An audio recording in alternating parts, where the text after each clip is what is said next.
It's cheesy, it's gooey, it's creamy, it's super satisfying, and you never want to stop eating it. Hey guys, my name's Alvin, and today I'm going to show you how to make my chili cheese party dip. I really want to show you guys how to make this dish because I love cooking for people and I love really making them happy, and this dish is a guaranteed party pleaser. The first thing in this recipe is to make the dip filling itself. For that, you're going to take chili and you're going to take cream cheese, put it together, microwave it, and stir it until they're completely combined.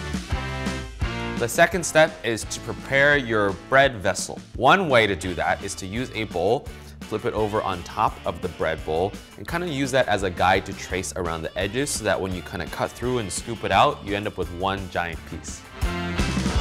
I usually make this dish for parties, especially when there's a lot of kids. This always hits a home run every time. I think cooking is at its best when you have someone to share it with, whether it's someone to feed or someone to cook with. So the inspiration from this dish actually comes from my childhood. I used to grow up going to company parties that my mom would have with her coworkers. One of the hosts, his name was John. Amazing house, amazing dinner parties. The food was incredible. There'd be all this food, but I ate this one dip he had on the table, and I would be eating that the whole night, and I just kind of camped by that and just ate that continuously. I would always remember going back to his parties and being excited because I was like, oh, we're going to John's house. He has this amazing dip. So the next step is you take the bread bowl, which has now been hollowed out, you pour the chili dip inside, and then you sprinkle cheese on top of it and brush butter around the sides of the bread bowl to give it extra flavor because I really like butter. That's pretty much it. You take it out. I always like to sprinkle something green at the end. I think it really adds a festive touch, makes it really presentable at a party. And because this is a party dip, there needs to be party food. So that means carrots, celery sticks, chips, other bread, baguettes, whatever you want to dip into this dip. I dip, you dip, we all can dip. This looks amazing, it smells amazing. I'm really excited to try it and share with my friends because I think they're gonna love it.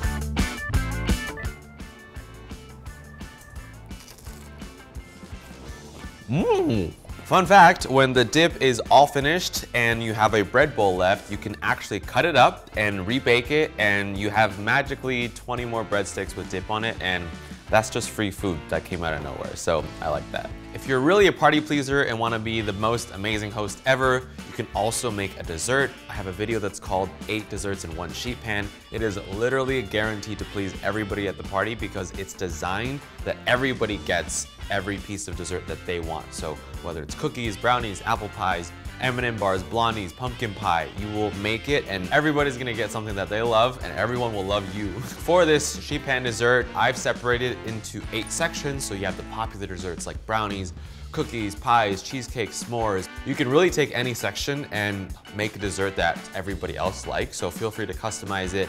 The tricky thing is you have to try to make sure that the walls stay still, so whether it's pie crust, graham crackers, you really want to keep those sections distinct so everybody gets a piece that they like.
Oh, yes!